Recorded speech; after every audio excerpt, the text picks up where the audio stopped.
On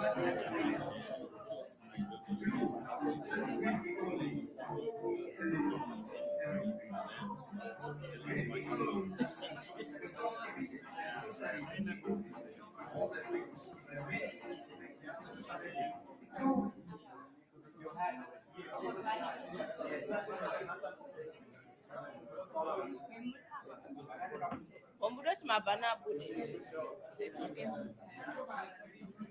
It's okay.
1, 2, 3, 4.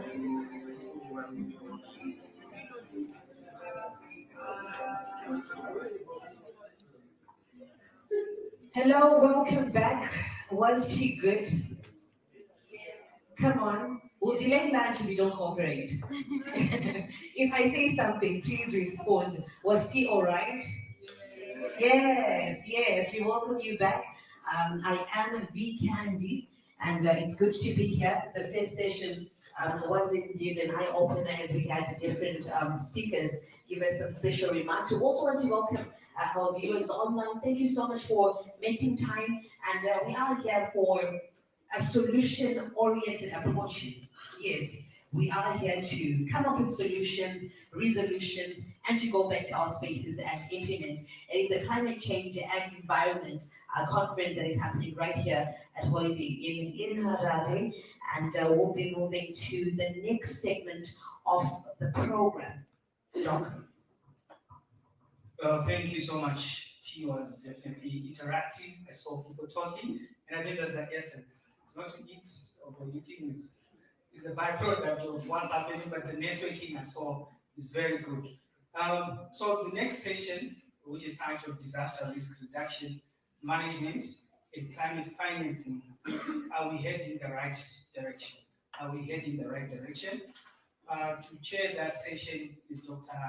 AdrianJakatina from the University of Zimbabwe. I'll encourage the presenters to try to be short, very precise in their contributions. Otherwise, I welcome Dr.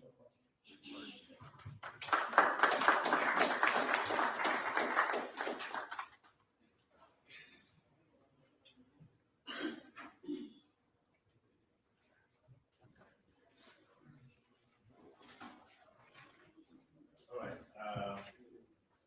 Good morning, ladies and gentlemen. My job is quite simple. I am facilitating session 1. A big thank you to our director of ceremony, Ms. BNB and Dr. Mukasiri. So, on session number 1, our main theme is disaster risk reduction or disaster risk management. And climate financing, are we heading the right direction? And under this session, we will have 4 presentations. 2 will be presentation, then the other two will come forward to make a presentation. So now, focusing on disaster risk reduction, disaster risk management, and climate financing, we definitely we have a very interesting theme for us, and definitely we are expecting a lot from the presenters because climate financing is one of the biggest issues in terms of tackling climate change. So we will see what kind of efforts that governments are making in terms of financing the fight against climate change or containing climate change, managing climate change. But in this case, we are looking specifically at how climate financing is being directed to disaster risk reduction, disaster risk management. So to do that and to handle this theme further, I call upon Mr. Mukasiri Sibanda, the coordinator, Stop the Bleeding campaign. Please come forward.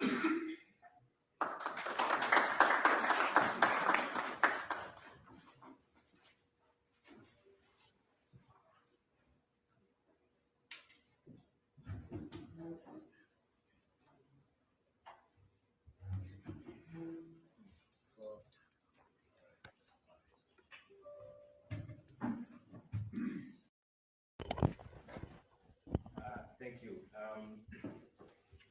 Dr. Zinyama, right? Zosh. Yes. You said this should be short, so I need to understand how short is short. Very short.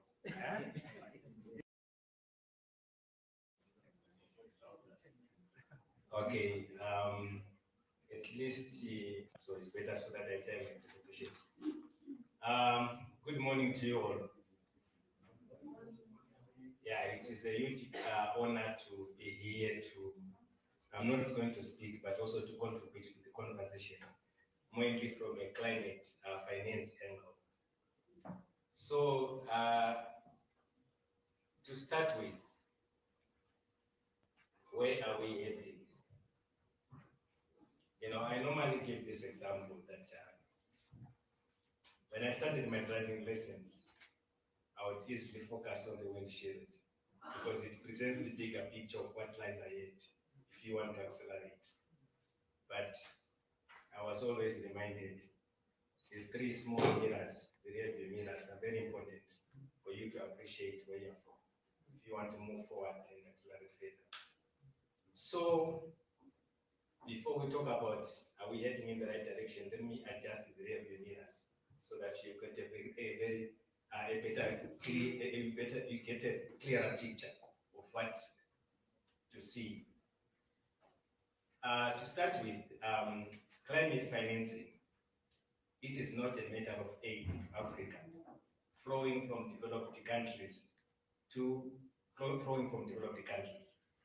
Rather, if you write down aid, start with that capital letter P, and then you know that Africa should be paid. You understand? Not aid, but Africa should be paid when it comes to the loss and damage that emanates from the climate crisis. We should not be scared to talk about reparations.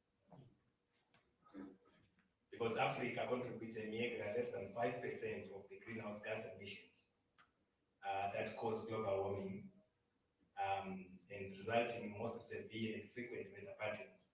Talk about floods, cyclone Idai. The damage there was estimated to be around $1 billion by World Bank. Droughts, heat waves. So the disproportionate burden on climate crisis is being carried by Africa. But look right now, those that love the financing aspects, the 5 big oil companies for the second quarter of this year, they made windfall profits of 50 billion. You know, oil is linked to greenhouse gas emissions, and we have a situation where Nigeria right now are drowning in water. We have a situation where the Horn of Africa, they are facing a severe drought, and you have got those that operate in the energy sector declaring 50 billion profit. What it tells you is that the global financial ecosystem is broken. It is not equitable. It is not sustainable. So these are broader things that we should understand. Where is the polluter pays principle? Right. since we are looking back, when slavery was abolished, who got compensated? Just a quick answer. It is not the slave. It is not the slaves who were compensated. It is the slave owners who were compensated. So when it comes to injustices, keep your eyes on the ball. They have never changed. Right now, who is going to pay the bill for pollution? It is those that are the victims of pollution themselves, not the polluters. So that's why I'm saying it's a matter of reparations. But wait, we are talking about what is the context when it comes to financing. We talk about the ballooning illicit financial flows. We are talking about public debt distress. We are talking about underdeveloped banking and capital markets that constrain Africa's ability, Zimbabwe included, to be able to finance climate adaptation and mitigation. What do I mean when I talk about illicit financial flows? For you to understand the sheer scale in terms of numbers, the developed countries pledged under the Paris Agreement to provide 100 billion annually. That's supposed to cater for adaptation and mitigation strategies for developing countries. This is for all developing countries, not Africa. But Africa annually is losing 88.6 billion through illicit financial flows, according to the United Nations Conference on Trade and Development. So if only we could stop illicit financial flows from Africa, then at least we have a better start in terms of climate financing, in terms of our domestic resource mobilization capabilities.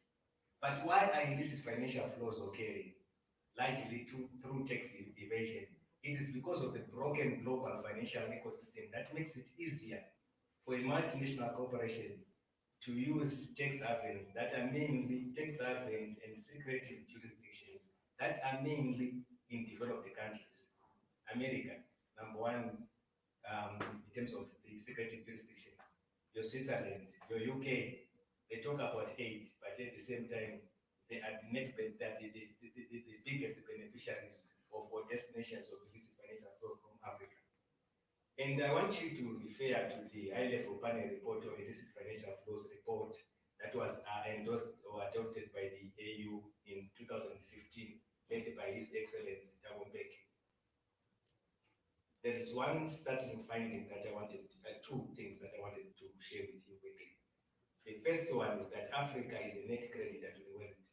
So who would you think poor as Africa is? When you do your balance sheet analysis, aid that comes in, foreign direct investment that flows to the continent, via what the continent loses through its financial flows, you would find that Africa is a net creditor to the world. We talk about Africa choking in debt, but if you curb illicit financial flows, we can wipe out all the debt that Africa owes the West and even remain with change. So it's very important for us to understand some of these fundamental issues. Right. But let me talk about Zimbabwe. Between 1980 and 2018, the losses through illicit financial flows amounted to 22.7 billion, according to the Africa Growth Initiative under the Brookings Institute, which is about 14% of Zimbabwe's total trade. But let me end here in terms of trying to give you the real picture to talk about now climate financing. Whenever you are talking about financing, you know you are getting a toll always from investment decision. What it means is that you cannot talk about financing before starting about investment decision. You start to do investment appraisal to choose which projects to prioritize. So know that if we are talking about climate financing here, we have already dealt with that issue of what to invest in terms of adaptation and mitigation. So the focus here is simply on climate financing. But also to give you a picture of what it means. If you are looking at it from a national point of view, the first point of call is your national development strategy. what does it say about climate change? If you search in terms of that document, the word climate features 58 times, which shows how prominent climate change is to development in Zimbabwe. There are projects that are outlaid. So there are projects that are included in the National Development Strategy that are supposed to be prioritized. We also have got our national development, our national determined contributions that outline some of the projects that we are committed to. And importantly, because under the devolution agenda, if you go at provincial and district development plans, you find some of the climate commitments that are climate projects that are to be funded. So, because my time is limited, I'll skip some of the slides. But when it comes to climate financing, there are 4 main sources of financing. 1, you talk about public finance. 2, you are talking about official development assistance. 3, you are talking about private sector financing. 4, you are also talking about philanthropy. Aid is a key factor in terms of financing. But what is it that we should quickly understand when we talk about public finance? I'll capture it in terms of the 4 R's. That is the 4 roles of taxation. The first one is revenue raising. For government to be able to fund projects that relate to climate adaptation and management, it should raise revenue. And what is the instrument that is more sustainable? That raises significant revenue for government. That becomes tax revenue. But in raising that revenue, government must do so in a progressive manner.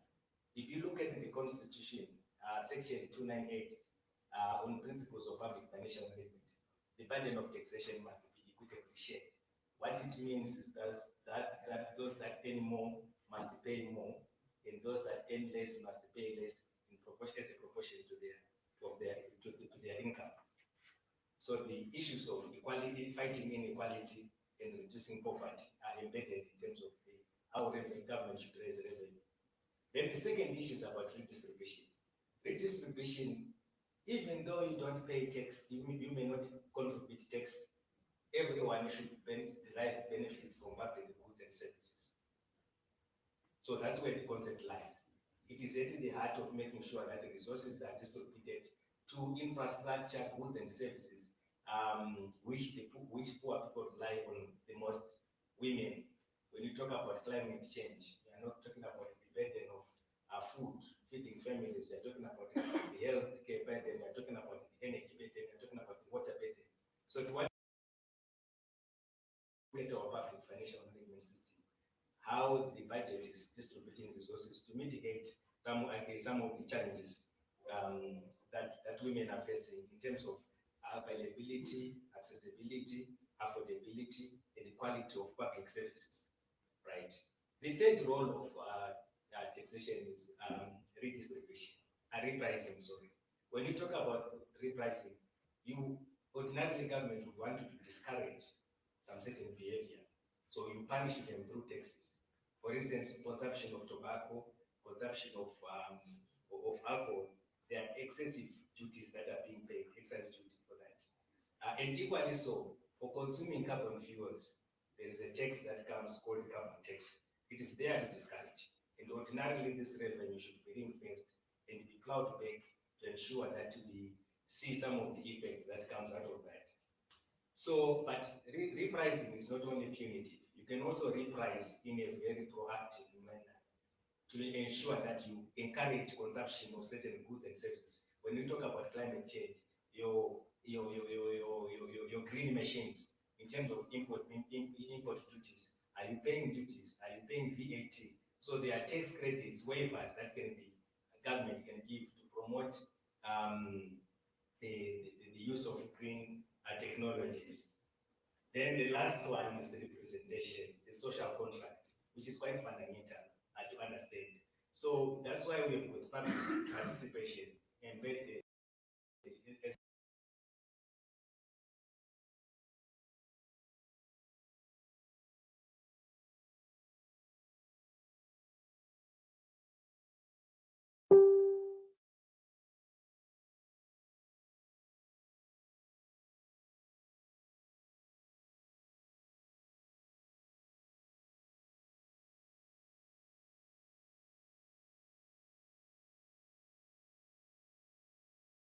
of the things that we should be able to take. I'm not going to go in depth because of the limitations of time, but suffice also that we have the 22 national budget statement.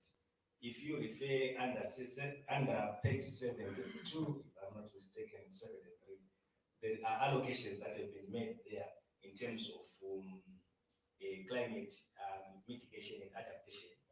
Climate smart agriculture for 2022 budget, 51 billion Zimbabwean dollars. Renewable energy, 900 million Zimbabwean dollars.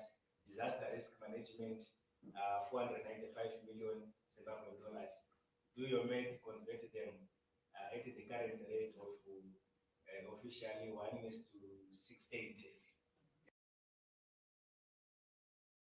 And then you can get a sense of understanding that these are not scary figures, but there is a tricking effect in terms of investment. Right. So let's talk about what are some of the challenges that are there when it comes to climate financing. I think the first one is that we are not being honest in our conversations. The African Union, the African governments, and to some extent civil society and academia, they shy away to talk about reparations. I think as we go to COP22, to Egypt, sorry, COP27 to Egypt, the key word there is reparation. Let polluters pay. So I see as a challenge in terms of how we frame the issues. I'm told that I'm left with 2 minutes. Then the second issue, if you look at Zimbabwe's situation, we are crippled by debt. We are in debt distress. Part of the financing mechanism for climate change, we are talking about loans that should come. And ordinarily, because of our limited capacity to borrow outside from the international market, then we are a bit constrained. Then the requirements sometimes for submitting funds to the Global Climate Fund, the proposals, they are too high, costly, so it's not easy sometimes to be able to do that. But maybe a bit of it, you must if you follow the reporting from the public, from the public financial management system for Zimbabwe, some of it came under support for agriculture, something that is we are supposed to also follow in terms of the investment for irrigation. Then there's also the general low capacity to develop bankable project proposals across the respective sector. You talk about the energy industry and so forth. But as I conclude, I wanted to check out by highlighting the paradox of climate change, energy transition. Africa is endowed with critical minerals, not critical in terms of how we frame them as Africans, but critical minerals in terms of the critical mineral supply chain strategies for EU, for UK, for USA, for China and others, not for Africa. Because they want to be able to do energy transition, mining has to take place. You're talking about lithium, you're talking about cobalt. For your information, DRC supplies 70% of the global demand of cobalt. You are talking about manganese, abundant in South Africa. You are talking about copper and so forth. What this means is that Africa is at the bottom of the global value chain. In terms of manufacturing output by value, Africa contributes less than 2%. So we are going to be like cattle, cows rather, providing the milk, but never understand how the taste of cheese. You get it? So understand when we talk about energy transition, that what is key for us globally is more mining. And what does more mining mean in terms of environmental challenges, in terms of community displacement? The story does not end there. Europe substantially exports its e-waste to Ghana. 2 years ago, China banned the importation of electronic waste because it's harmful, because it's dirty. So when you talk about clean energy, you're talking about these machines, your batteries, your wind turbines, your what is it called? Your solar panels. They have a useful life. They are not, you can't use them in perpetuity. And they are not biodegradable, especially like your wind turbines, those that use plastic and other reinforcement. And be careful, the dumping ground is going to be Africa. So in my view, I think Africa is right time we should be very clear that globally, from slavery to now and going forward, we will always be treated with injustice. Thank you.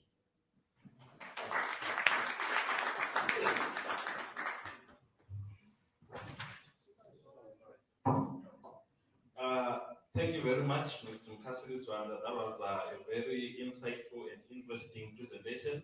He raised so many important issues, but his main argument, like you can tell that he was speaking passionately about the issue of reparation, what Africa has lost, what Africa continues to lose, especially on the financial front. Where do we stand in terms of what is being taken from our continent and what is coming in? So we have to take a stand according to the presenter. We have to take a stand as Africa, put in place measures, instruments, and place necessary demands, even from those who are in the front line of polluting the earth. So thank you very much. I think it deserves another round of applause. Okay, moving on. We are crossing over now to, it's now an online presentation. All right, Miss AdrianJakatina Aina from Madagascar. Can you guys put us through?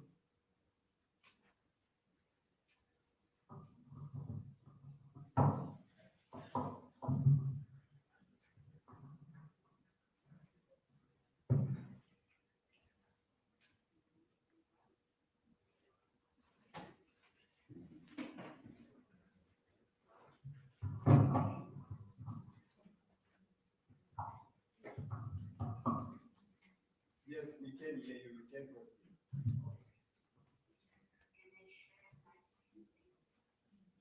Yes, you can share our network.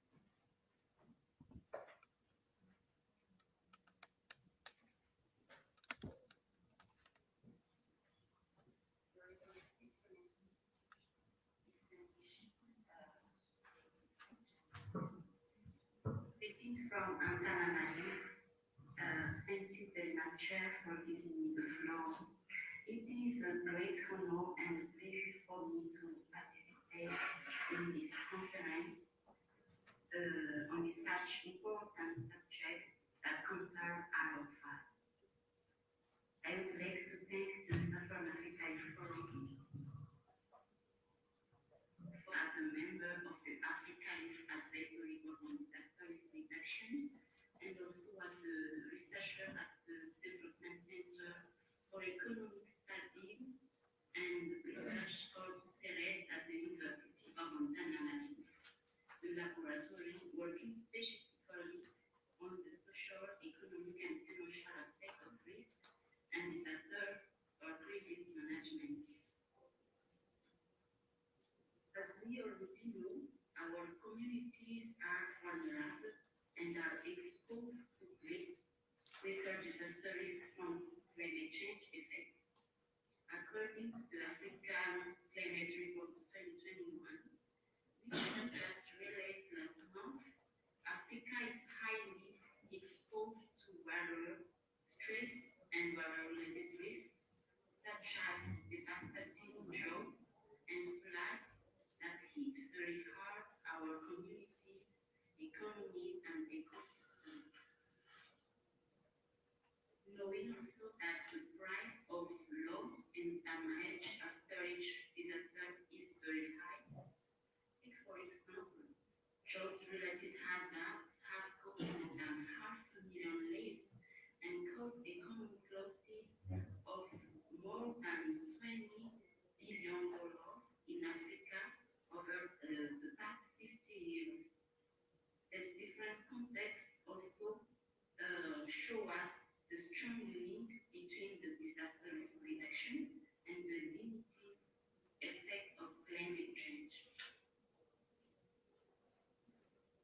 We therefore make dialogue a priority and make our communities more resilient. Community resilience for all is at the heart of the 2030 Sunday framework, the Paris Agreement, and the SDGs. Funding is needed in implementing measures to reduce the vulnerability of population exposed to this risk in order to limit the loss of human life and economic losses in the years to come.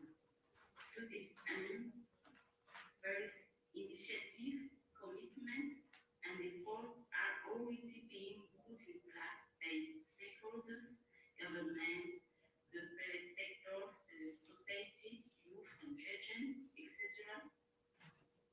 Climate finance projects and programs exist at different scales also.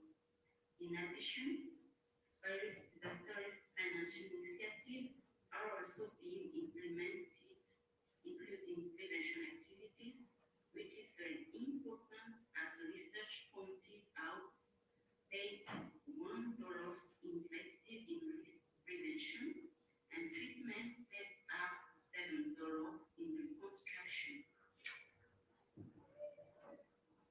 To this end, various funding mechanisms are in place, starting with the contributions of bilateral and multilateral cooperation financed by private or public donors at the international level. These contributions continue at the continental and regional or national level. As a reminder, the Sunday framework calls for international cooperation, particularly for developing countries, to reduce disaster risks and losses. Thus, each country has its own policies and needs of climate change, climate financing, as in the case of Madagascar, for example.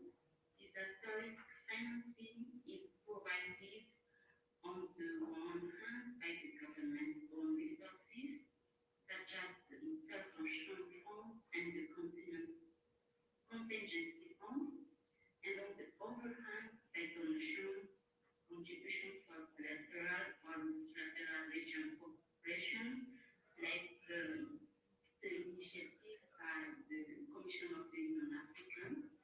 At the local level, the law of disaster risk management states that there should be special grants for the government and an annual budget for the centralized local authorities provides the financing of activities related to risk, emergency, and disaster management.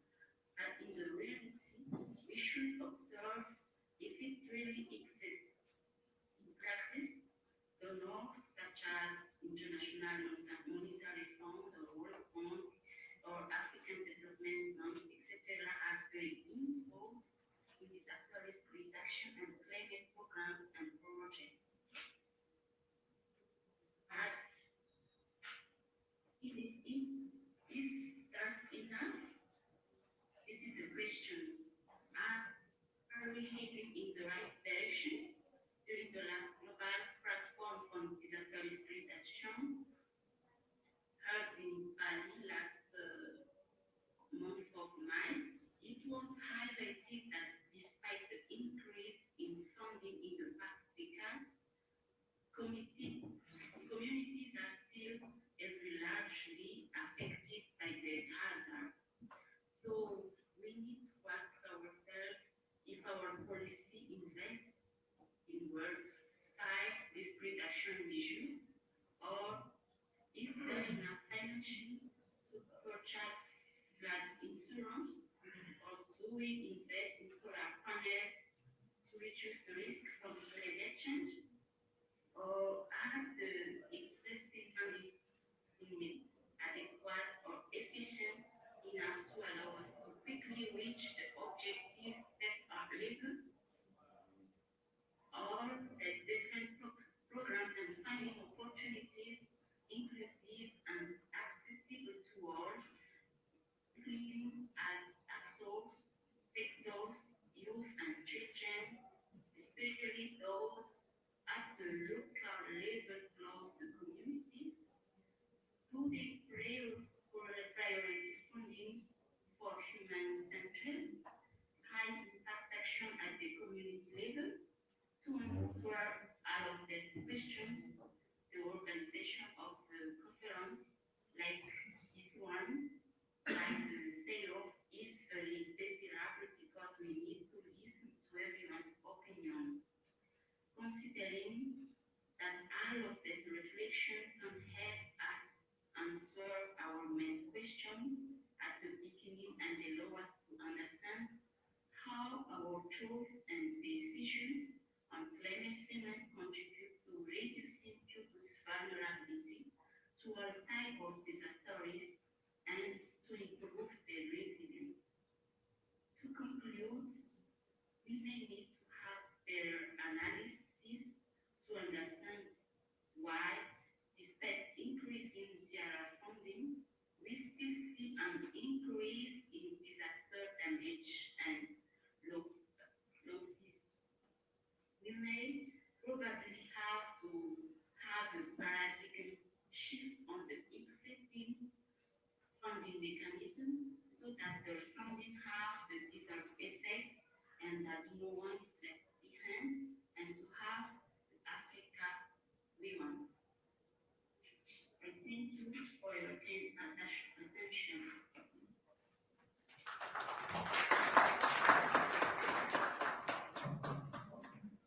All right, so the discussion continues there on climate financing. I think Mr. Mukasiri touched a bit on the sources of financing. Then Mrs. AdrianJakatina Aina is taking the discussion further by posing questions. Especially, I like a exit point where she was talking about the increase in funding, and yet we are seeing an increase in the disasters. Why are they occurring? Ordinarily, you would think when you are investing more in this particular process, you should see a decrease, right? Containment, management, etc., etc. So that's a question that I think all of us have to be thinking about and looking for explanatory factors behind the co-occurrence of increase in funding and increase in the occurrence of disasters. So thank you, Mrs. Aina. Now, in the interest of time, let's move on to the third presentation from Ms. Lawrence Mashungu, Ministry of Environment, Climate, Tourism and Hospitality.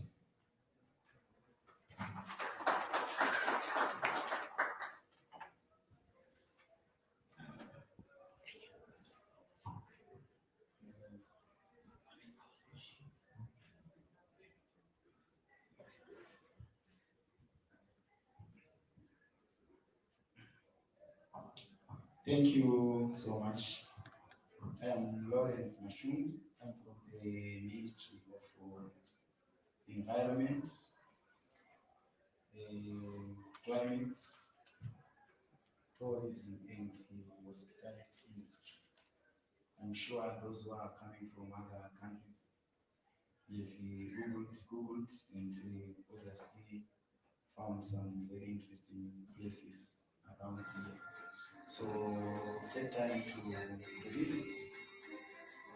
Our ministry also is responsible for tourism. So when we talk about climate change and we talk about the issue of disasters, when we talk about the environment, our main product in the country in terms of our tourism is basically natural resources. So when you come to Zimbabwe, you're definitely coming to see animals which are being impacted by climate change.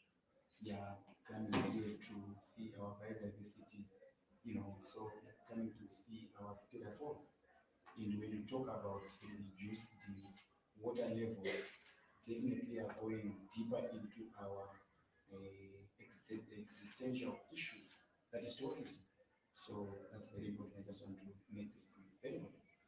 Good. Now going back to our issue of climate finance. I'm sure where we are coming from, all of us, at one point you have moved around and gone to the city somewhere. And moving in the streets, you have seen possibly some beggars, isn't it? If somebody seen a beggar somewhere, I was a teacher at one point, so I was some response. You've seen a beggar somewhere there, isn't it? Very good. So if you've seen a beggar, they are looking for some money, isn't it? So let's say for a good example, all of us we know US dollars, isn't it? You have $100 bill on you, you have a $50 bill for you, is it? Then you have a $20 bill, 20, 10, $5, etc. Possibly you are moved to give this person some money, is it? Among the bills that we have, which one can you? Let's be honest. Let's be very, very honest. You can give them $1. Why? Fantastic. Okay, it's a good answer. Now, those who are in business, is it? You want to enter into a deal with a person, possibly they have a farm. You don't have a farm. You want to invest there, and you have $100 bill, $50 bill, and all other things. Possibly you are taking this person to a place for discussion over lunch. Which bill can you use for your lunch? Hello? Which one? I'm driving somewhere. I'm going somewhere. So let's understand this. That's where that's my main point where I want to go. Which denomination can you use for that? Eh? Why? Why? To embrace, because the person is coming on the table with something to offer. Does that make sense? Yes. The beggar doesn't. Yeah, because it's out of your benevolence to just help. So the person is not. Doesn't bring anything on the table. Very important. So going for COP26, COP27, very important. We're talking about COP26 much because it was concluding a lot of issues, negotiations, and all this. So it was very good. So going now to COP27, when we talk about climate finance, you know the developed world is the developing countries are saying, you want finance? Then they are also saying, let's do this. So there are issues that I had at first from the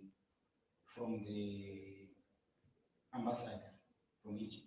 She talked about 4 things, isn't it? Adaptation, mitigation, finance, and collaboration. Getting more. But for those who have studied negotiations in general, they understand what we call a button, some of them. No, I'm on this side of the table, you're also on the other side of the table. So when you are negotiating, you are putting things on the table.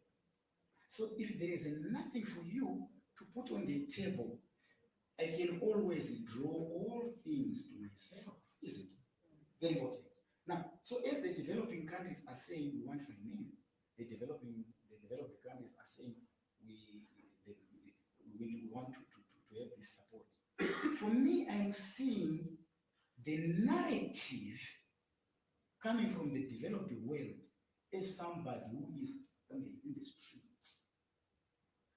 I'm getting this one. Right. So I'm getting a narrative of somebody who is on the table, but he's in the street. Say, please, can you do this? So if a person is begging at that level, do you think meaningful finance can be put on the table for someone, so possibly for somebody who doesn't know, have something to put on the table? Are you getting this one? Have you ever thought about it? because you know, like I'm coming from government anyway.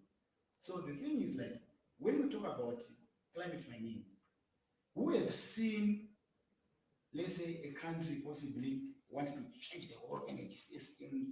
They get 20 billion to do this program. Have you ever seen this one? They cannot have it anymore.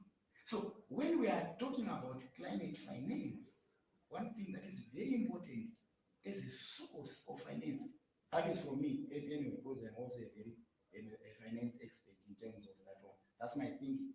The thinking is like, when we want to change a system possibly for yourself, I think the first thing in terms of approaching climate finance is the issue of changing perceptions, very important, and also changing the status quo, the changing what we call business as usual.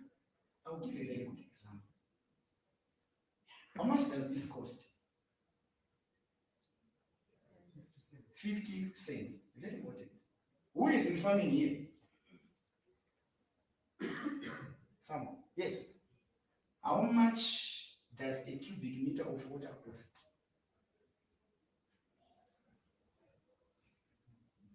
Someone. Very good. So you find that, so there are things possibly that we are very ready to support, to change the status quo. Like I'm very comfortable for me to go into the shop and buy a bottle of paraffin, possibly, which emits emissions. But possibly when it comes for me to just buy a solar lamp, I just think of where are the donors, where are they? So I think, so what we definitely need to do, how then do we move from donor thinking to the mainstream of the things that I do every day? You know, that's one thing that we need to do. So if climate finance has not become the mainstream or the business as usual in our own thinking, I'm sure we may not go anywhere. That's my thinking. So that, to be very honest, normal development finance, the way I understand it, normally comes as a way to only catalyze, not to do, to get you to where you want to go. No. Because in our culture, I'm sure, yeah, most of us are coming from Africa. I think, yeah, all of us here. Africa, yes, I can see. Right. There's something that we used to do, especially in the rural areas. You know, you have a big field. You want people to come and help you. You brew some beer, you do this, you bring these people, but with a name for each country for calling this party. It's something that is common. Then you bring people to help you. Can these people come every day? Let's say you do it this week, next week you do it, the next week you do it. Can they continue to come? They say, this person is not serious with his own work. This one. You know that. So one thing that is also very important, when as we look about climate finance, we might then need to differentiate it. There are issues of capacity building, possibly, and obviously the issues of a technology transfer, practical. That definitely is very possible. Capacity building, technology transfer, very important. These collaborations at that level, I'm sure when the ambassador was talking about collaboration, I think that's where it can come. Then obviously in terms of real investment, I think what might then need to happen in the long run is possibly a shift of capital towards unsustainable activities, towards sustainability, because anyway there is going to be spending anyway. That's one thing that possibly is going to happen. Because my own assessment in my stand of the issues of climate finance over the years, we have been sort of revolving around one thing, but possibly without people talking about a real thing which can definitely change the world. And for me, my understanding is a really changing perceptions. A very good example, the government of Zimbabwe, for the first time, those who are coming from government departments will receive the secular anyway. from the Ministry of Finance, is it? To say in your programming, all your programming, we cannot accept your budgets unless they have climate change adaptation and climate change mitigation. That's what we got from government. And from that on itself, you know the government has set a tone. Even the example that I've also given of a farmer calling people to help. You know, you are coming to a field for somebody, but that somebody whom you are helping does not even have a hole to plant. Can you help that person? Because there's no commitment. There's, you're not serious. When we leave, what are you going to do? You know, that type of thing. So there is obviously ownership first, but that ownership starts with obviously using what I have at my own place. So when I talk about climate change mitigation at a local level in terms of climate finance, if I also switched off my light when I was coming here, because it also saves me a cent anyway. It also reduces emissions. So this perception of climate finance, definitely, it starts from individual, institution, and going forward. But as a country, what we are trying now to do is to definitely have the Ministry of Finance, which is currently happening, being in the driving a position to drive the issues of climate change. So yeah, basically, that's what I can possibly say for now. I'm available for any other questions. Thank you.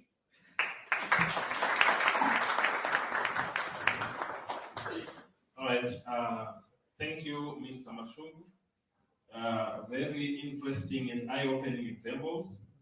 I think he made his point very clear from the graphic example that he gave in his the entry point that he took.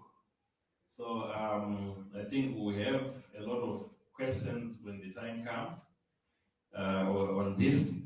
But from his presentation, he emphasized on a movement away from financing unsustainable activities and processes towards channeling financial resources to sustainable themes, sustainable processes, sustainable development.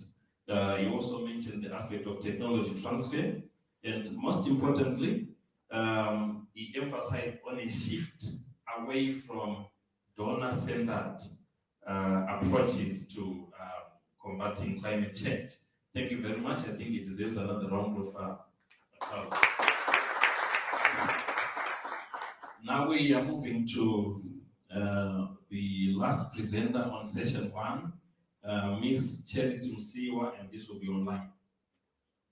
Our technical team, can you? Yes, yes. Good morning. Yes, good morning. We can hear you. Okay, my name is Mukasiri.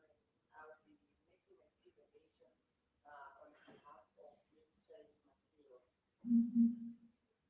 So, first of all, I'm going to look at why climate finance, why do we need to know about climate finance. Then I'll narrow down to our Zimbabwe situation. So, climate finance is very critical to meet the challenge of the climate crisis. Climate finance is important to ensure the success in adherence to nationally determined contributions. Climate finance is the financing of activities that reduce greenhouse gas emissions or help societies to adapt to the impact of climate change. I felt that it is important that I address this because more often than not, when we are having these gatherings, the tendency that everyone thinks we are all aware of what we are talking about. So it is very important that we just break down this to everyone so that if we have people amongst us who really don't understand what it is that climate finance is, they know, so that we can move together with the same understanding. So now, looking at the climate finance and the Paris Agreement, Article 9 of the Paris Agreement recognizes that developed countries shall provide financial resources to assist developing countries with respect to both mitigation and adaptation. It goes to encourage developing countries to step up their own efforts in recognizing that countries have a part to play to address the challenge of the climate crisis. So, by Article 9 of the Paris Agreement, I think we can all note that in as much as developed countries are supposed to be assisting developing countries are also supposed to come out with their own homegrown solutions to climate finance. So I'll just look randomly at the types of climate finances. We've got adaptation finance, we've got mitigation finance. We can look at reducing emissions from deforestation and forest degradation. In my presentation, I'm also supposed to talk about disasters, but I realized that the speakers that spoke before me have talked much on natural disasters and how they are impacting us, especially as African countries. So in Zimbabwe, we recently had the cyclone Aina, but then we need to do an analysis of the climate financing. Is it being distributed fairly? Or is it being distributed equally? You realize that between 2016 and 2019, Africa received 26%, of which three quarters of the funds were in form of loans. So if you've been given a loan, you know that you're supposed to pay back. So as African countries, are we in a position to really pay back? And then you can also do an analysis. Who are the major emitters and which countries are most vulnerable? So as I go deeper with my presentation, I want you to be asking yourself around that. So since the previous speakers have talked about the disasters and how they are affecting us as Zimbabwe and as African countries, or should I say as developing countries, Zimbabwe and the climate crisis. Findings by a research that was done by Chirisa on interrogating climate adaptation financing in Zimbabwe revealed that Zimbabwe has been largely dependent on global finance mechanisms to mitigate the effects of climate change, as domestic finance mechanisms has not been fully explored. So the absence of finances increases the vulnerability of us as local people to disasters, which leads to loss of lives and loss of property, and we fail also to recover from some of these challenges if they are to occur to us. So Zimbabwe is also largely reliant on thermal power, which is a major contributor to greenhouse gas emissions. And she also noted that we also need climate finances to ensure that we attain pro-green mechanisms. At the Financial Climate Change Adaptation Investment Conference that was held in March in Harare, Minister Novo acknowledged that Zimbabwe still had a long way to go towards climate change mainstreaming due to funding whose only coming mainly from donors, which means that as a country, we need local entities to invest in climate adaptation initiatives. We should run away from the overdependence on donors. The Zimbabwe economy also relies on rain-fed agriculture. What it means is that whenever we have droughts, this poses as a negative effect to our economy. Hence, we really need to step up in our climate adaptation initiatives. We're looking at local home-based solutions. The Treasury allocated 24 billion towards climate change related projects across all the ministries in the 2022 budget. On its own, this is a positive initiative, just to know that our Treasury really sees climate financing as a priority to the extent that it was included in the national budget. So yes, that's a positive move. And then we also have mechanisms that have been set in place to provide domestic financial resource base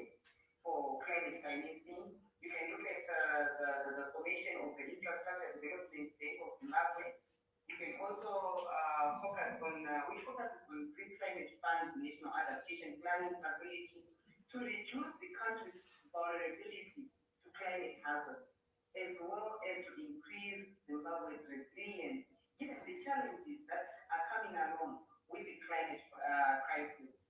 So, also noting what the government has done, a climate change bill is also under formulation. So this shows that our government is also prioritizing the issue at hand, the climate crisis. This is being shown by the various efforts that they are also coming up with. So, having noted what the government is doing and the need for us as locals to also come up with local solutions to how we can finance ourselves so that we can be able to adapt, or maybe so that we can be able to be resilient to the shocks that are coming as a result of the climate crisis. You also notice that we also need resources for loss and damage that is being caused by extreme weather events. We also need resources for climate smart technology to address food insecurity, and like I also indicated earlier in the presentation, that our economy is highly dependent on rain-fed agriculture. So we really need resources for climate smart technology. And then the private sector engagement is also crucial so that they can assist in setting up national climate funds. Like we have indicated earlier, that we really no longer want to depend solely on donors for climate financing.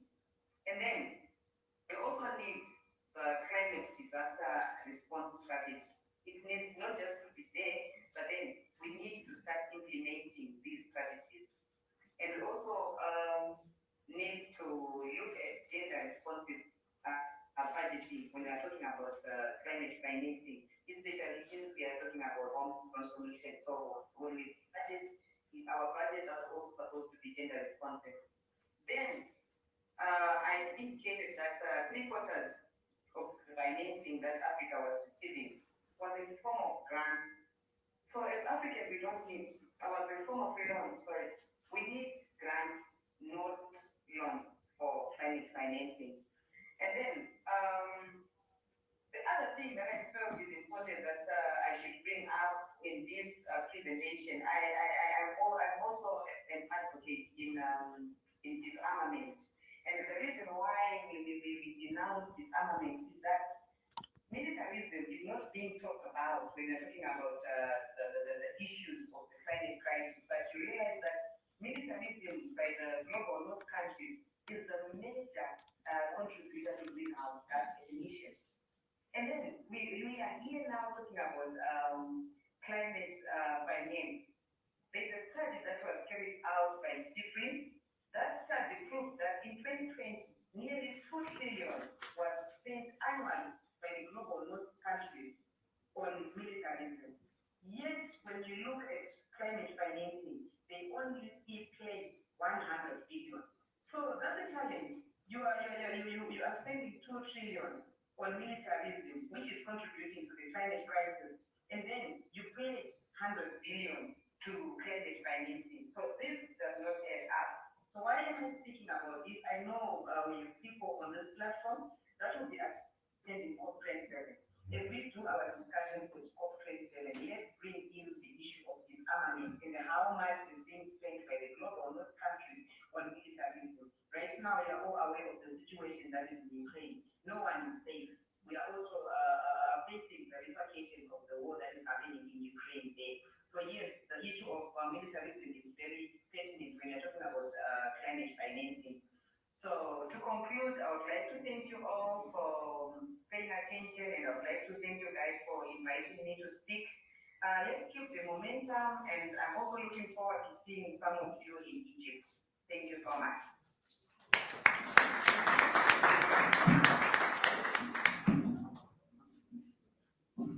All right. Thank you, Mrs. Edwick Mazimure, who was standing in for Ms. Jackson Siwa. That was also an interesting presentation, raising very important arguments and making so many important observations on what is going on practically And I think some of the most important issues that she raised relate to the allocation of finances to what is going on around the world. You look at what is being channeled towards military activities, the financing of army activities in various countries. It far outweighs what is being channeled towards the fight against the climate change phenomenon. So I am not very sure on where exactly we should start in terms of reversing that kind of situation. Can we have 2 trillion going towards the fight against climate change and 100 billion towards, or at best even 0 wars? Is it possible? Well, it's for you and I to answer. All right, we have come to the end of session 1. And for all those who were writing down their questions, this is now the time to bring them on. Our presenters are also ready to respond to whatever questions you have. So let's have the questions come.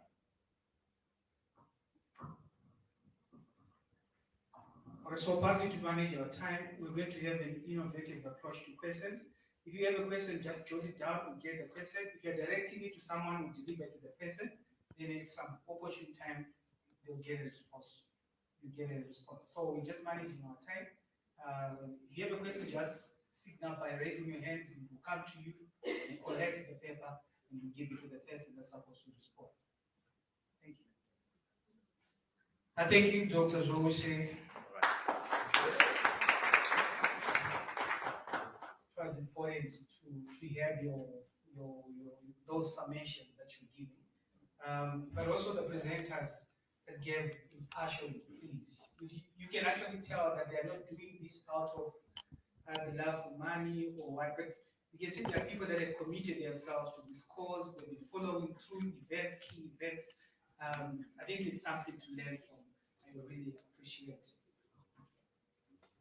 Thank you so much once again. What a thought-provoking session. Yes. Thank you so much those who are joining us online. As we said, you can take pictures, you can post pictures as well. It is hashtag Youth for Climate, hashtag SAYOF Youth. Without wasting much time, we get into the second session of our program, and I will call upon Professor Gideon Jo to lead in that session. We will be talking about natural resource governance, communities, and the extractive sector. And also Professor Gideon, because of time, he has requested to be part of this session. His name is Mr. Philip Chantalanchis, Head of Unit Program, Specialist Social and Human Science Sector. He was going to be part of the next session, but because of the limited time that he has, he's asked to join your session. So if you can also make room for him. Let's put our hands together for the professor.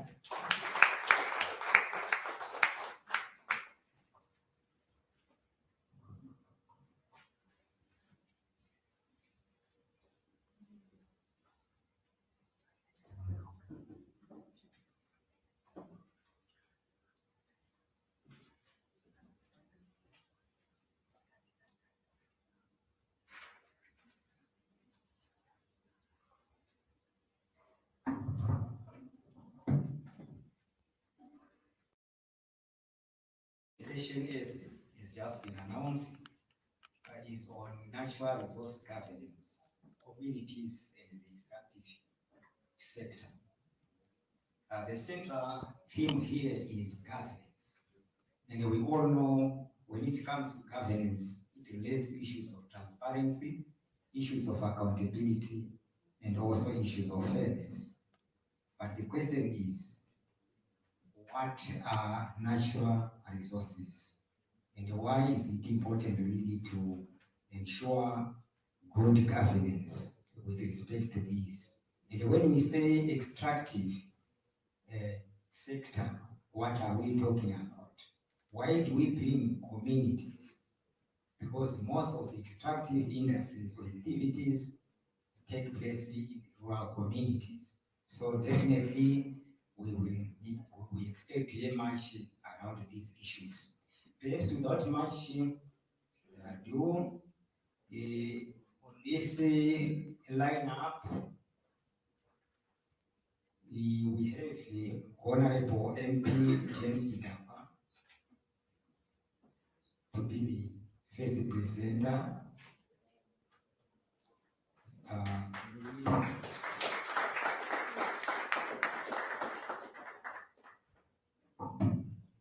Perhaps once more, about 10 minutes the presentation. Thank you very much.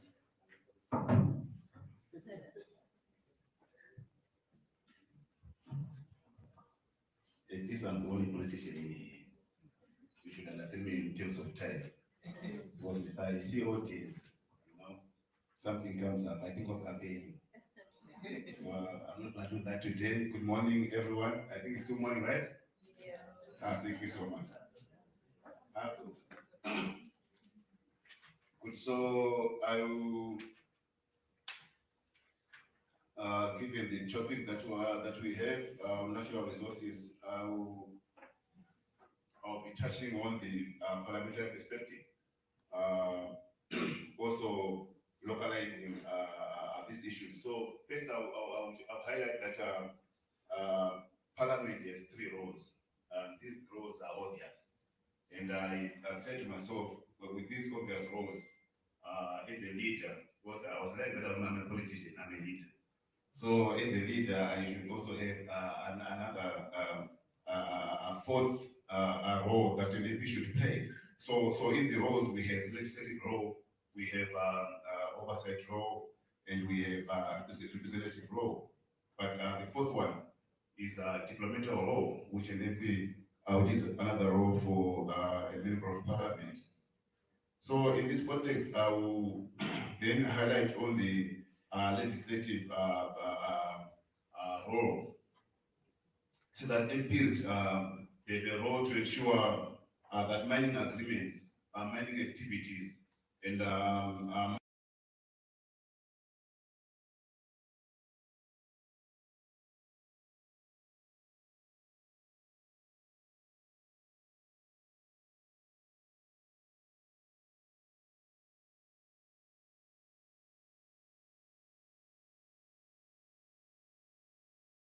activities, and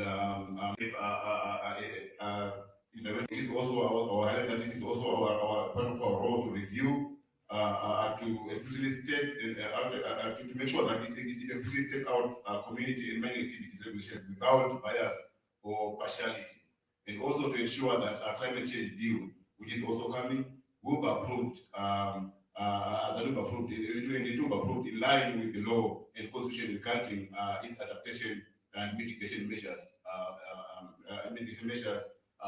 finance framework for enhanced resilience and local development measures. And on oversight, I will highlight 2 issues. That will be the application of strict observance of budgets and strict observance of the constitution and the statutes. And also, Parliament is responsible for reviews and addresses loopholes of climate and environmental regulations. And on representation, given the previous presenters that we were talking about what has befallen Zimbabwe, MPs have a role, because we have hundreds and thousands of people who have been left destitute following displacement by mining companies. And while business operations are successfully permitted, there's negligent representation of these affected communities, which is a representative role of members of parliament. And parliament also have an important role to play in protecting human rights of community members, such as shelter, access, and access to water. And also, parliamentarians have the responsibility to represent and contribute towards addressing negative impacts of climate disasters and mining activities on women and children. So I think in my 10 minutes, I will not do a lot. Let me just go to why then Parliament should be the third eye on mineral resource governance.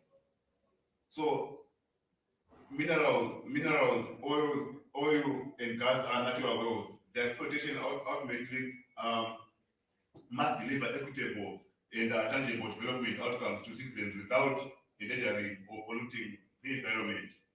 So the domestic, the country's development plans are hinged on natural resources. Optimal domestic resource mobilization from mining is a priority issue for legislators, and more revenue from mining augurs well for improved public expenditure in health and education, which will see reduced poverty and inequality. And minerals, oil, gas, and these are resources are finite, and as they are exploited, the natural wealth depletes.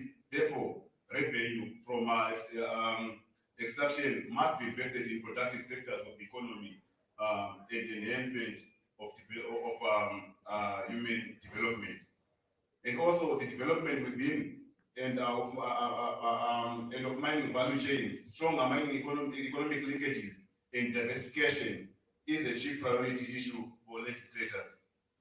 The extraction of minerals, oil, gas carries environmental, social, economic, and cultural high risk that can eclipse the benefits from mining if not properly governed.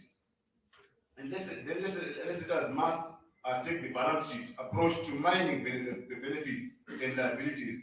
Mukasiri has said this before, that legislators must take the balance sheet approach to mining benefits and liabilities, weighing mining benefits against costs to scrutinize the sustainability of mining activities. And the concept of free, prior informed consent for communities is fundamental. The right to say no to exploitative and harmful mining.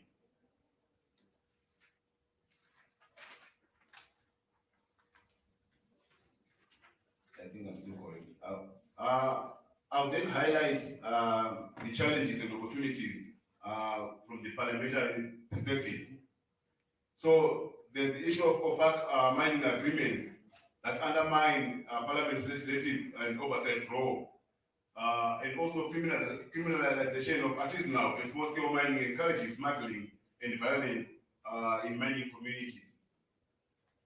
And we also see that tax exemptions and holidays are awarded to mining companies rid the nation of financial resources that would otherwise be allocated to towards climate-related social protection and development and training of small-scale miners.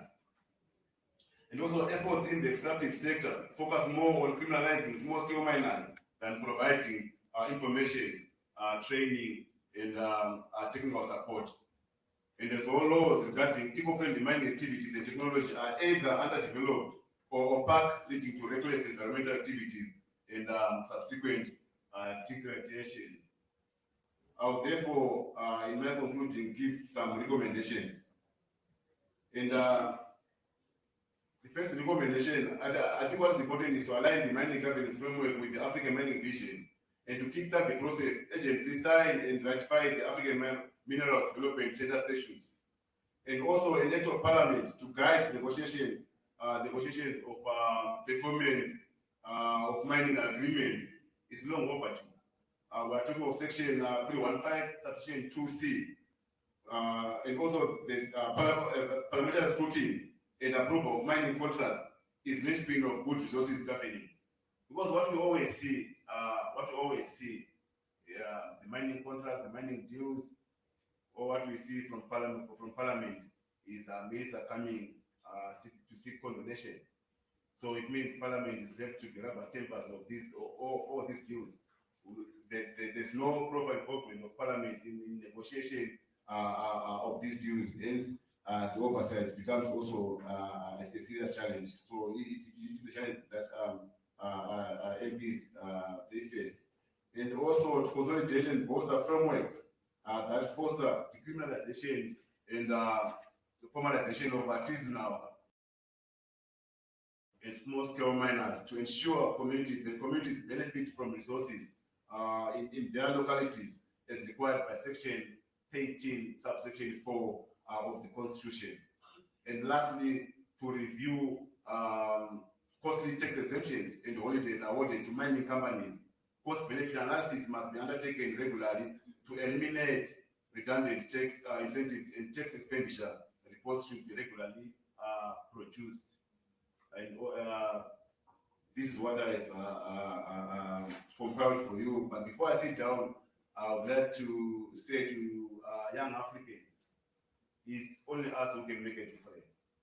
The late Nelson Mandela told us that Africa will be rescued by us young Africans. And we can only do that if we position Africa as a rule maker, not a rule taker. Because all what is happening, there are other sectors that are taking advantage of Africa. When Africa actually is rich, when Africa actually should be the rule maker, when Africa actually should be the voice. So it's us young people who should make this happen. And we have an agenda 2063 of making the Africa we want. Africa that is free of illicit financial flows. Africa that has got fair tax. Africa that is that relies on domestic resource mobilization. And it is our duty and role as young Africans to make this happen. I thank you.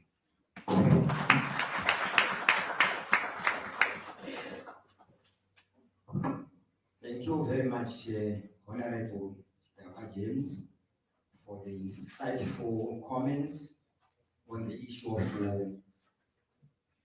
the role of the Parliament. The critical question is, in the context of climate change, is it going to be business as usual in terms of parliamentary oversight? Certainly the role of Parliament, especially with regards to oversight, is very critical. Why is it very critical? What I read from the comments is that most of the extractive activities, the mining, the exploration, take place in the communal areas. And the parliamentarians constitute the bridge between those communities and the decision makers. So, in the context of climate change, parliamentarians have a critical role to play. I was happy when he refers to the need for good policies that can actually protect citizens, the need for legislations that can protect citizens, because in this context, compliance with climate change means policies that protect the environment.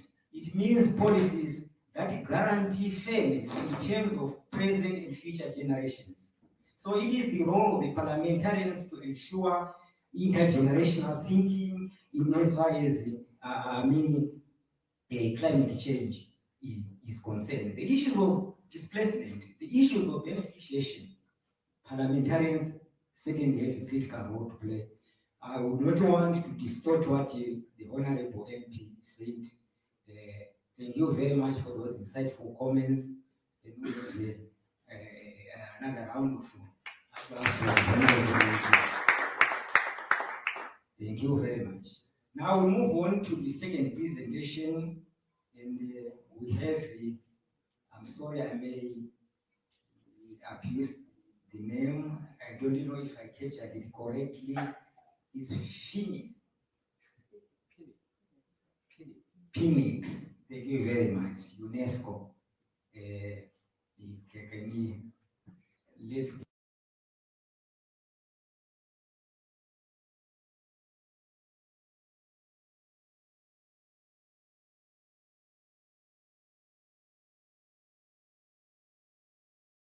I'm squeezing myself into your panel where I was supposed to come to the next panel, and that is because at 1 o'clock I need to step out for a call.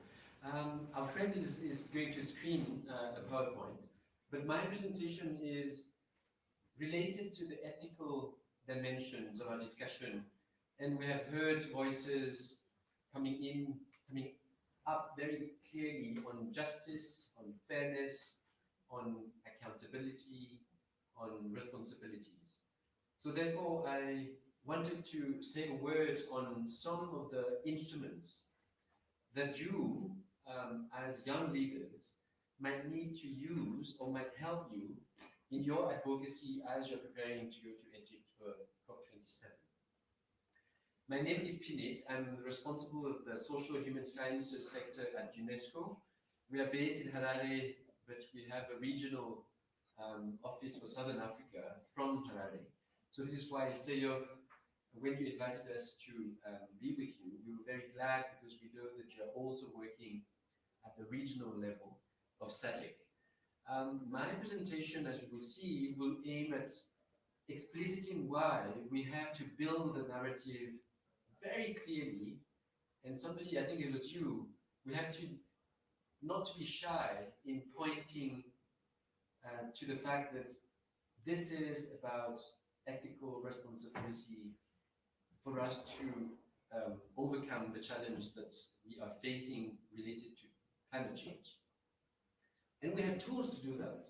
I will give you some tools that all of your countries here, as members of UNESCO, have adopted unanimously. Therefore, even though they are declarations, universal declarations, therefore not legally binding, they are still endorsed by your governments, all of your governments, as member states of UNESCO, and therefore you can use these tools to remind them that you have signed and you have adopted these declarations of ethical principles on climate change, and therefore we ask you to act on them. So as we are waiting for my PowerPoint to come in, I just wanted to start with a concept which is the Anthropocene. By raise of hands, can you show me if you are acquainted with the concept of Anthropocene? You can go to the second slide. Anthropocene with exclamation. Do you know that concept? Anthropos, and scene. Have you heard about it?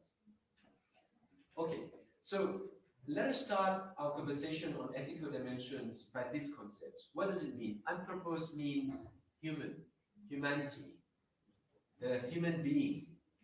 And scene is a geological era. We have, the scientists are arguing that humanity has lived all these centuries in the Holocene geological period, meaning a period that is very favorable for human growth, for life, for development, because it is warm and the temperature is just adequate for human societies to develop, for biodiversity to also grow.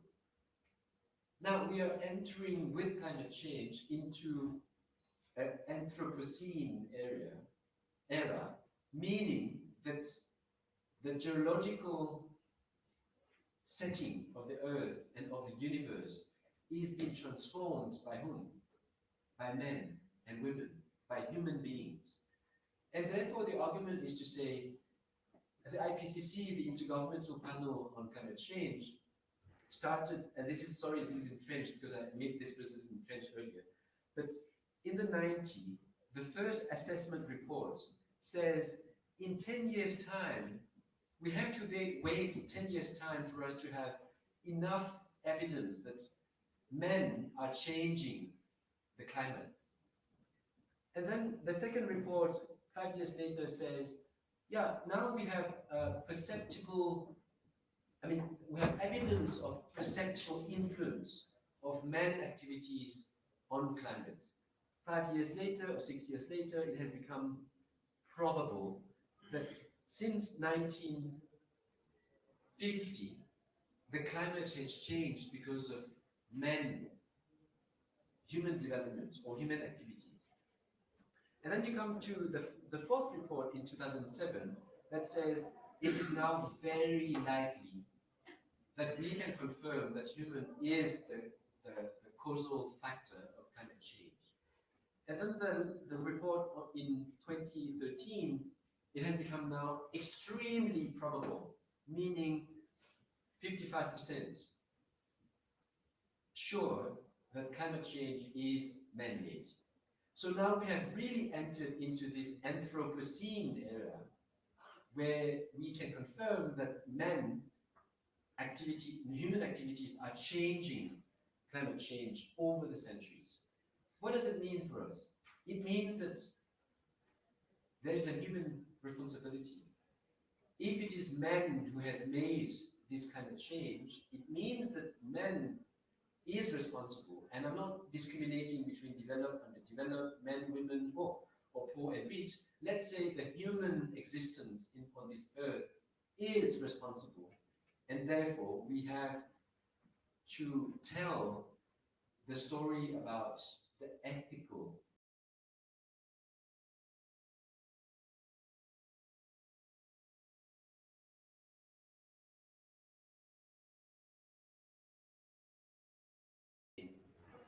in 2015, I think, in the US. And the picture is showing you what the intersectional discrimination or intersectional vulnerabilities. When a disaster occurs, and speakers have pointed to that fact, the most vulnerable, the poorest, the most marginalized are the ones that are impacted disproportionately. So the problem of ethical responsibility is even more amplified when you are now taking the different factors of exposure here, hazards, vulnerability, and overexposure into account.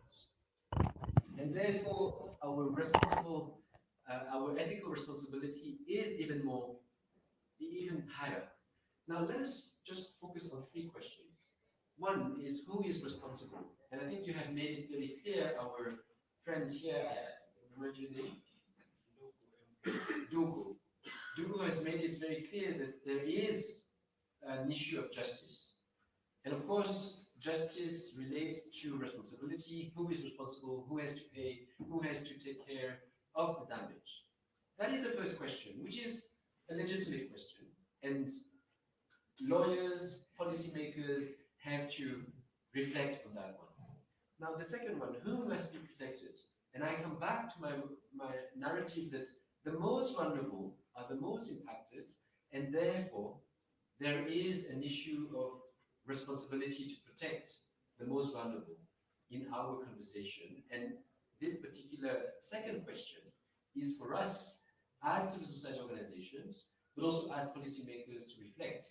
While we are arguing on who is responsible, who has to pay, who has to act, we have already to protect those most vulnerable without waiting for anyone else to pay for it. The states, the governments, the civil society organizations, the parliament have to be held accountable to protect the most vulnerable while we are debating on who is responsible. Then the last one, what is morally acceptable? And I guess this question is now, we cannot escape from, no one can escape from this one. You cannot say this is for the politicians, this is for the lawyers, this is for the businessmen. This is for us all as human beings living on this earth. What is morally acceptable? Is it morally acceptable to say, well, I'm not responsible of the climate change because my society as developing countries, we have not polluted the earth, and therefore, the responsibility is disproportionate. The developed countries have to pay. Is that morally acceptable for us to say that, while our climate, our weather, our disasters are increasing, and we are called upon to urgently act? Is it morally acceptable now, from the point of view of the richest, to continue polluting and saying, now China, since you are polluting more than us now, but we have polluted all these centuries, now China has to pay? Is it morally acceptable to say that and to argue on that front? Maybe it is, but at the same time, you also need to think of the most vulnerable, the second question. So at the end of the day, the morally acceptability or not is boiling down to the fact that we have only one Earth. And this is not going to be acceptable for the future generation to be impacted because we, meaning these generations of responsible officers, been arguing on who is responsible, who has to pay. At the end of the day, we have one Earth, and we have to be held accountable to act immediately on the most efficient way. This is why in 2017, the UNESCO General Conference, which is the conference that's where each member states, we have 193 member states, including all the SADC governments. They have one state, one vote. They have all adopted this Universal Declaration on the ethical principles in relation to climate change.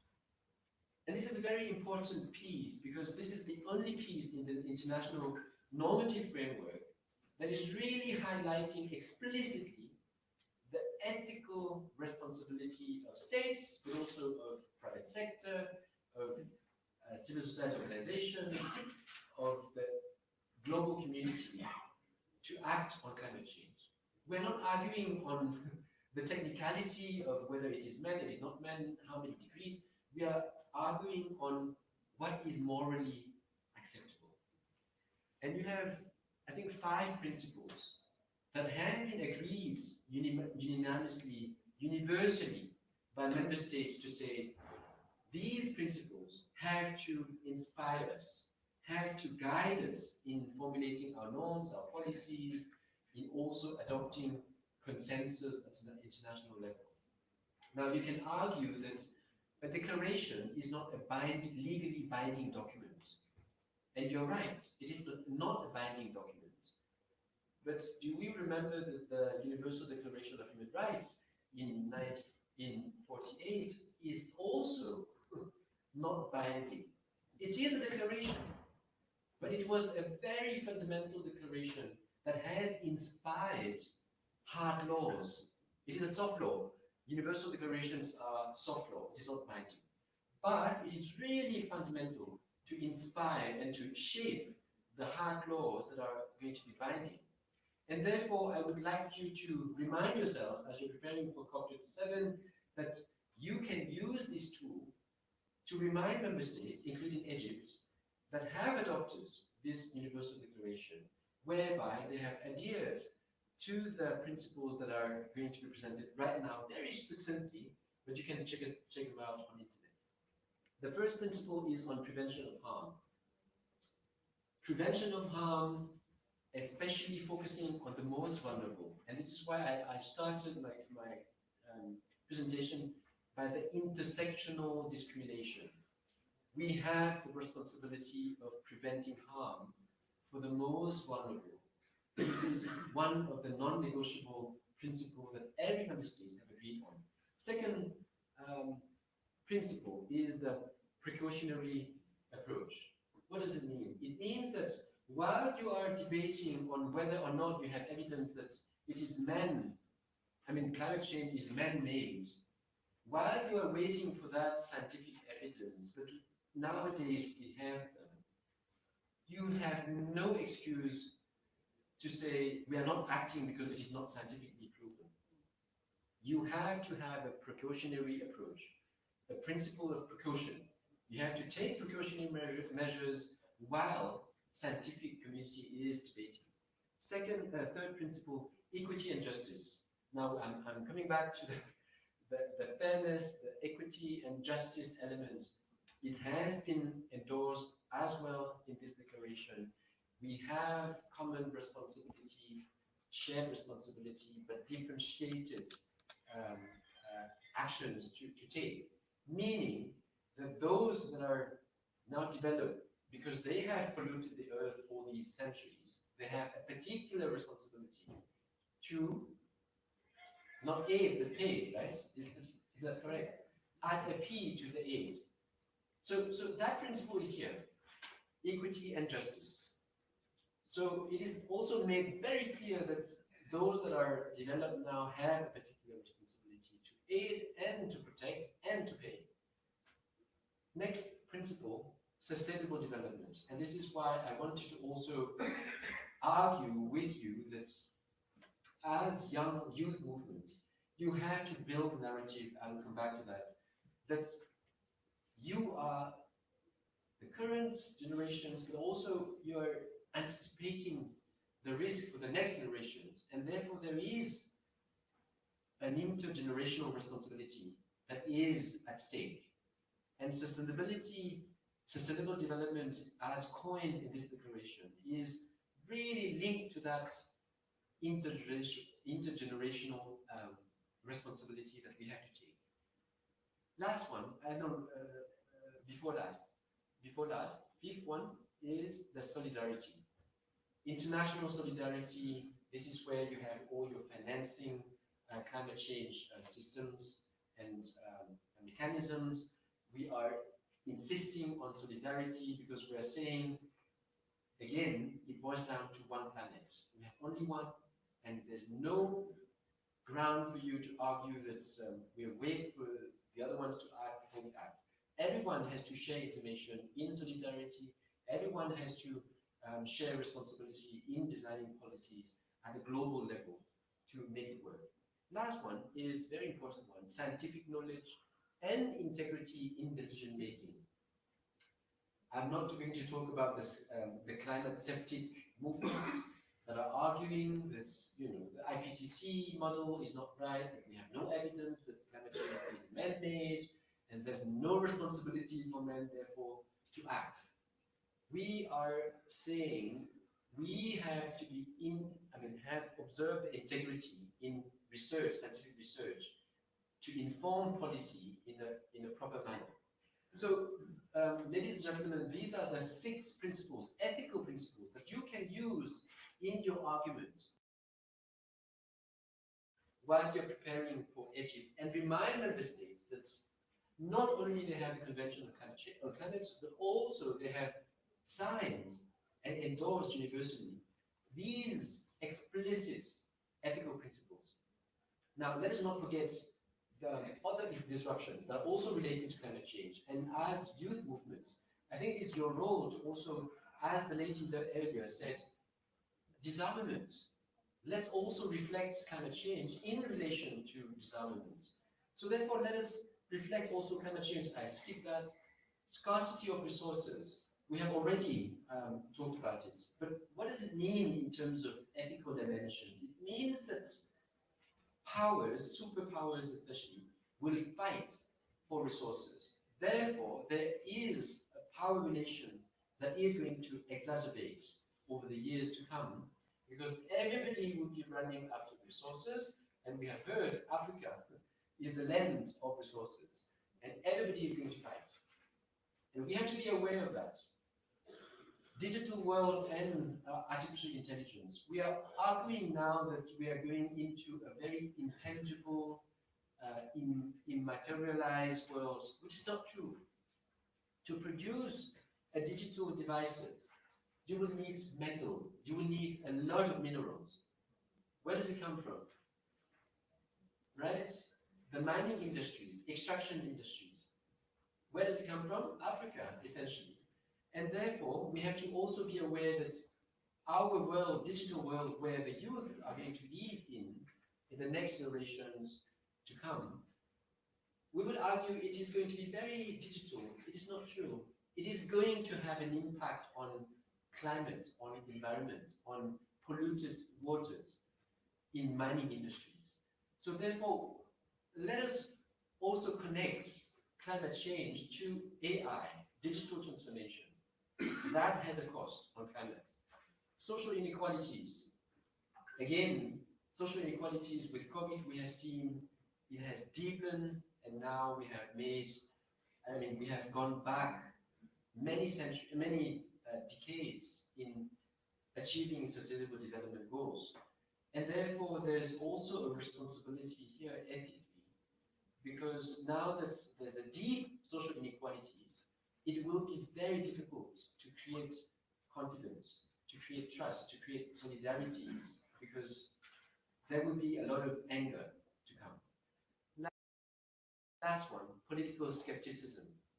Because of social inequalities, younger generations now, you have heard in Europe, for instance, they are not going to vote anymore. They're not believing in these politics anymore. And therefore, we have a huge problem here. How are we going to build movements and take actions if we don't believe anymore in the existing setup of political mechanisms? mechanisms that will govern our society. What can you do? You do, as SAYOF, as a movement of youth organizations. Formulate narrative. It is really important. Formulate your narrative. Use the narrative on responsibility, on intergenerational ethical responsibility. Ask the question, as you are debating in your cases, in your competition, what is morally acceptable? Come to the foundation of our living together. Build your narrative. I think it is really important to single your narrative out and remind everybody that we are talking about really fundamental things and not about business and competition and financial transaction. It is about life on earth. Use the norms, the tools that I've just presented. I will end up with another one just to mention it. Use them, because these are tools that governments themselves have adopted and forgotten. Remind them, use them in your narratives, in your write-up, in your discourses and presentations, because this comes with legitimacy, institutional legitimacy for you to remind them. Educate, inspire, relate. You know, one thing that we have noticed as UNESCO is that for Africa, since everyone is arguing that climate change is now the major phenomenon, the major risk, the major factor of underdevelopment and poverty, funding, global funding for education is shrinking, because we are putting money now to fund climate adaptation, mitigation, what have you. But what does it mean? Can you do without education and sensitization of the next generation? You have to continue educating, inspiring, and relate. Relate goes to my next point. Go from movementism to activism. You are building movements, which is excellent, which is great. But now you have to move from that movementism to activism. How do you act? How do you influence? How do you come to political parties? How do you come to parliament? And I'm very glad to see that you have already engaged with the parliament. Relate, build bridges, don't cut, don't disrupt, build relationship. I end up with this slide, again, to remind us and remind our governments that back in 1997, member states of UNESCO have adopted already a declaration on the responsibilities of the present generations towards future generations. You can read the text here related to the threats to environment.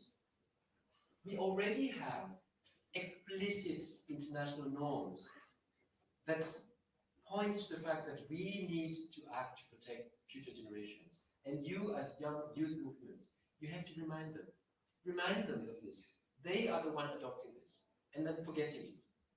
Bring it back to your narrative, bring it back to your write-up, and bring it back to the negotiation table that you'll be using in Cairo. Thank you so much.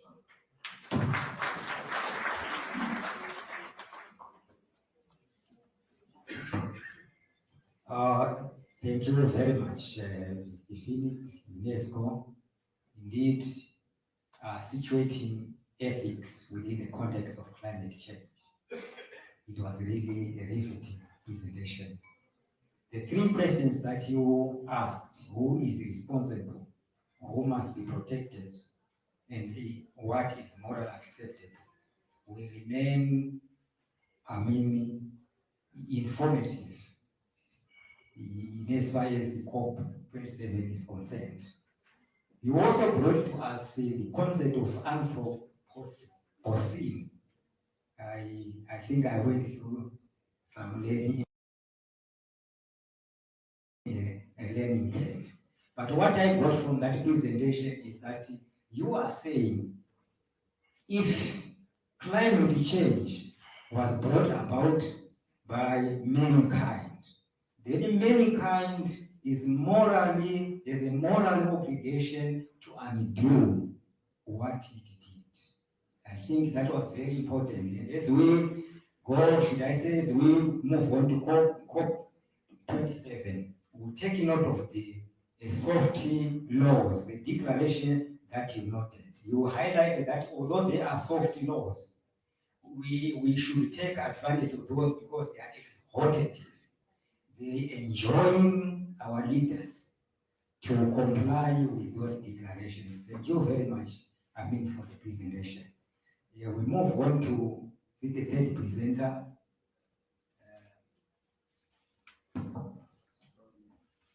It should be Dr.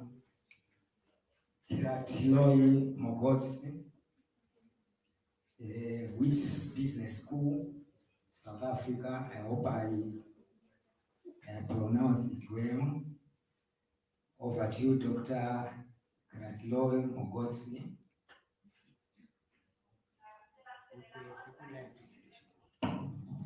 Yes, Doctor, we can hear you. Okay, thank you for that. So thank you very, very much for the introduction and for the invitation. I'll get my camera off. Because that is simply impossible. There's no extra time. This is your check. Current energy crisis that we have in the region. So working with young people and steering a special focus on climate change issues is of paramount importance for all of us in the times that we're living in. I observe all protocols and greet all of you very warmly from Johannesburg. My name is Kiratloy Mogotsi. I am a lecturer and a program director for African Philanthropy short courses, the Wits Business School, which is from the University of the Witwatersrand. I bring you greetings from the school, the staff, the students, and also from the nonprofit sector focusing on climate change issues. It's a core element of my work to teach and to provide research on critical matters, such as what all of you have gathered here for today. So I'd like to congratulate all of you for taking this step and having this convening, and for the organizers for making it happen. All the seeds that you are planting here should serve well to help people in the region to mitigate the adverse impacts of climate change. Our panel focuses on natural resource governance, communities, and the extractive sector. So if I can just bring attention back to that, I know the previous speaker was speaking about climate change.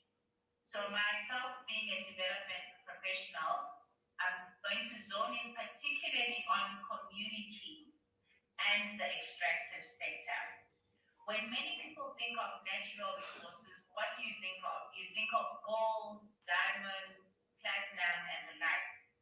Whilst these are correct to be defined as natural resources, it's quite important. These are much broader, and it encompasses all resources that are drawn from nature. So that can include the air that we breathe, the water, sun, land, vegetation that we consume, and wildlife as well. So all of those resources from nature fall into this category. We receive very freely from the environment. Nature has provided in abundance, and there are enough resources for everyone. The challenge has really began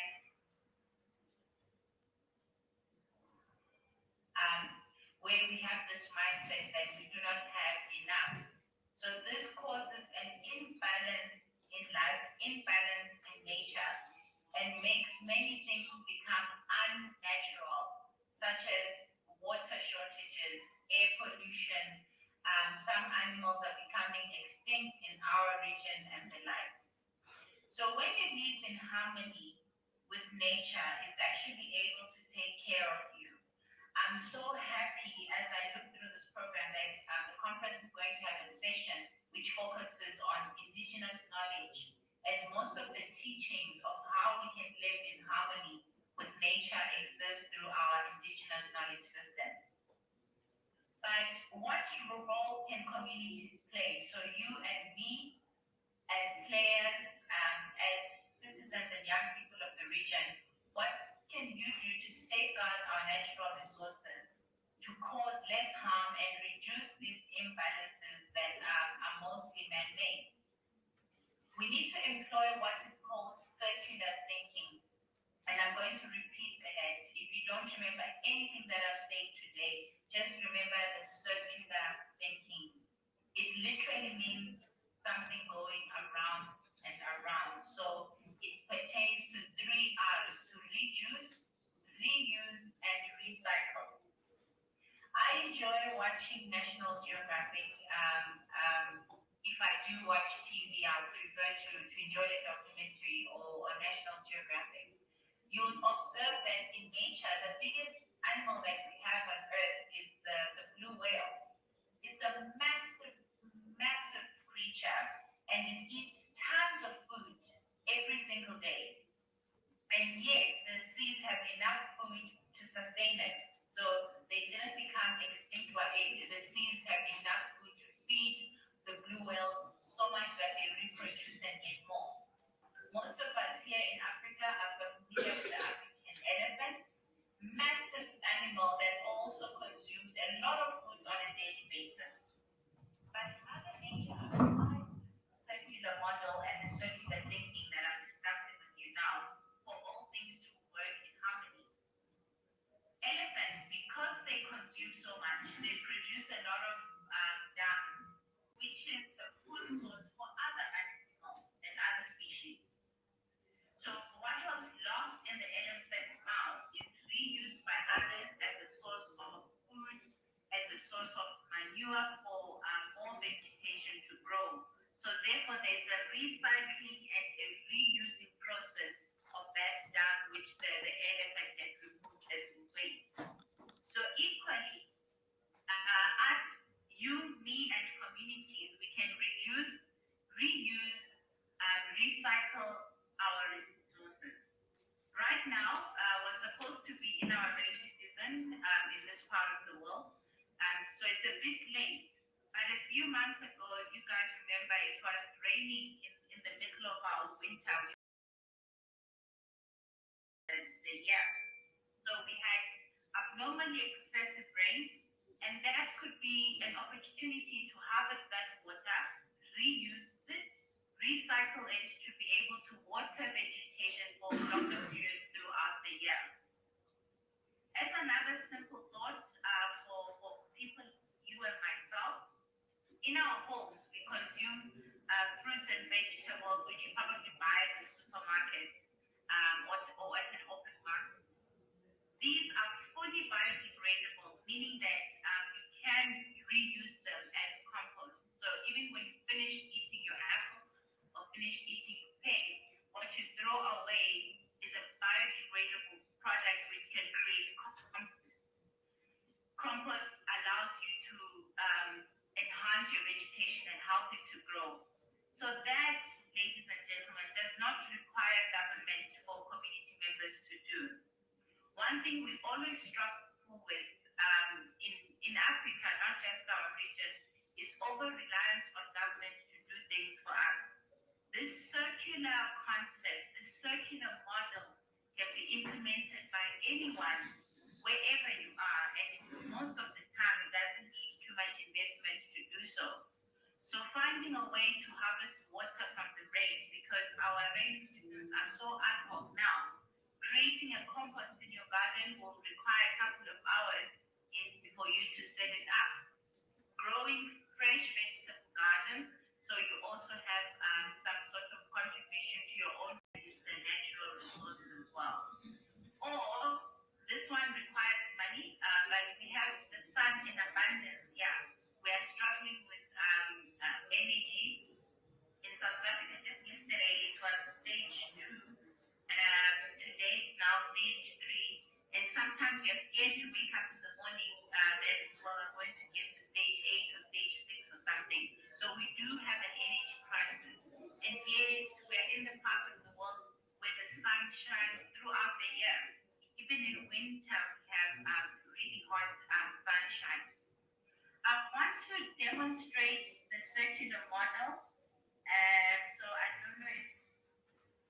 can I share screen, Chairperson?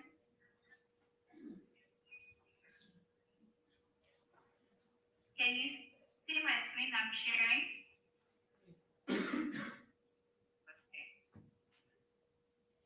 Okay, so this circular model, just think of a circle, it's being applied by businesses as well. So even the private sector is feeling this pressure to reduce, reuse, and recycle. So a business has to think about the customers, they have to think about their distribution methods, have to think about their marketing methods, the partners that they're going to employ, and they also need to think about the resources that they have to do. In applying their business model, they have to see what kind of services can we create that can be reused or recycled. Products that they create, what kind of product can you create that can be biodegradable and not contribute harm to the environment. So even us as community members, you need to be able to support such things in the marketplace and support such businesses so that we have a paradigm shift into what we consume. So we become responsible consumers as well. Again, this does not require any government to implement for you. Some of the ideas that have been implemented by businesses is to maintain and repair products.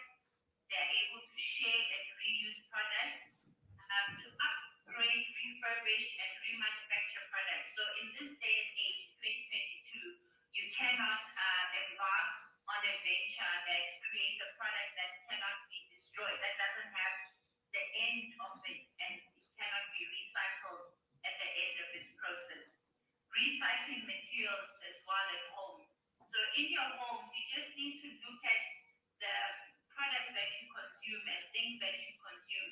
Is there another use of it? I've seen some very good examples, especially from young people, because you have the gift of creativity and technology.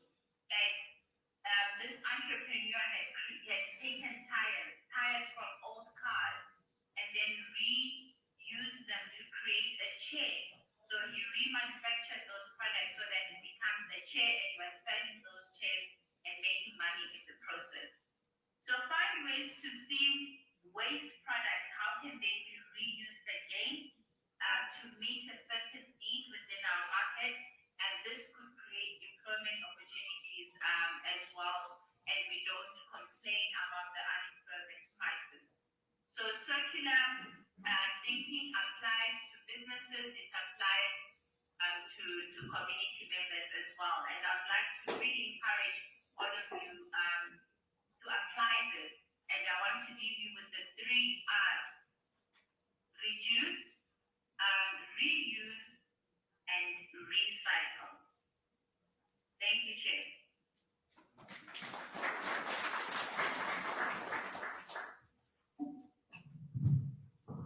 Thank you very much, Ms. Pera Tloy Mogotsi. The presentation had a community focus.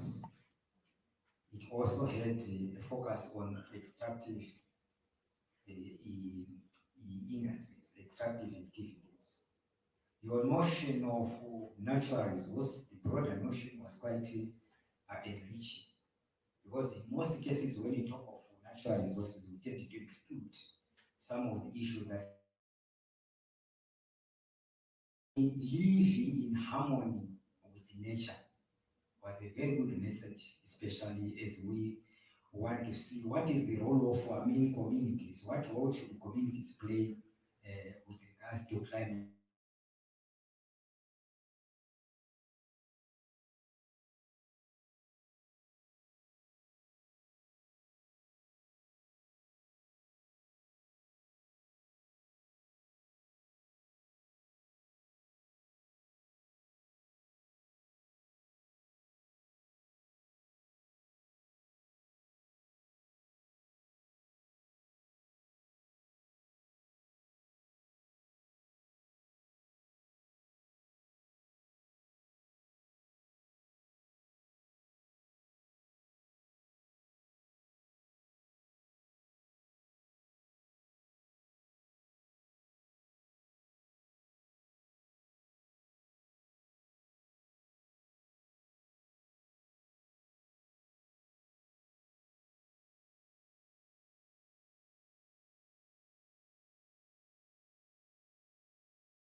in the human rights space, which was